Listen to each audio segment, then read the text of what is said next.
Hürmetli abundaşlarımız, bugün 8 dekabr 2025 yıl. Bugünkü dastavkamiz Qoraqalpaqiston Respublikası Biruni rayonuna buladı.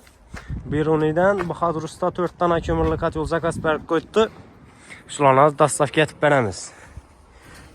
3 tane 22 kW, 3 tane 30 kW'lık, bir tane 22 kW'lık. Ha, 2 katyolni yanarıq avaz ötərə Ruslan ağa dastavka etib beramiz. Katyollarımız bahasına gələn bolsaq 30 kW'lık katyol 9 milyon 200 min so'm dastavkasi bilan 22 kW'lık katyol 8,5 milyon so'm dastavkasi bilan utopiyani qildiraman desangizlar 1 milyon 200 min so'm qo'shiladi. 350 kvadrat odam bo'lgan katyollara. Katyollar 3 likdan tayyorlanadi. Verxniy gareniya, yuqorida yanadigan katyollar.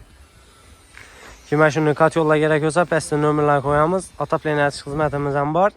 To'liqroq ma'lumotlar shu nomerlardan olsangiz bo'ladi.